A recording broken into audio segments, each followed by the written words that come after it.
কয়টা রুটি খাবেন? দুটো। আর আপনি? একটা। একটা? একটা রুটি? এত বড় ছেলে বলে একটা রুটি খাবো, তাই কখনো হয়?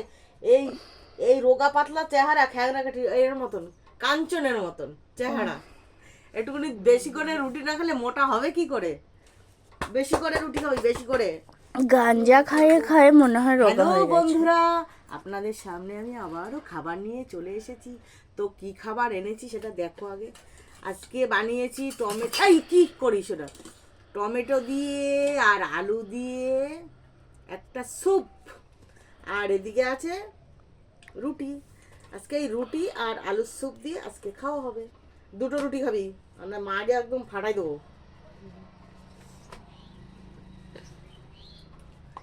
দাঁড়া, তরকারিটা দিই। আমার সবুজ থালাটা দেবা আর সবুজ বাটি দেবা।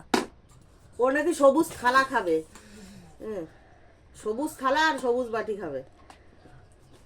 দেখ বন্ধুদের, দেখ ঝোল দাও সুপের বেশি সুপের কালারটা দেখা বন্ধুদের, কি সুন্দর বানিয়েছি। ঝোল দাও বেশি বেশি। আরে খাস খানে নে। মাই চামচ, এইটা মাই চামচ। ওরে বাবা, ঢং দাও এগো, ঢং দাও। এই এক একজনের চামচ নেছে দেখো, এই চামচ দিয়ে খাওয়া যায়? এখনো এদের মনে করে যে আমরা এখনো শিশু, এখনো বাচ্চা আছি। আমরা শিশু নাকি পিশু হয়ে গেছি? আমরা এখনো শিশু, শিশু এখনো। নে শিশু, খা, খাইয়ে দেখ, বল কেমন হয়েছে বন্ধুদের।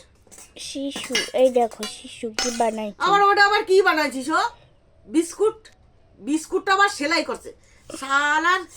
কি যে বলবো তোদের, আর বলার আর ভাষা আমি নেই আমার। বানাইছি, ও কিছু করেনি। দেখি তো কেমন হয়েছে ঝোলটা।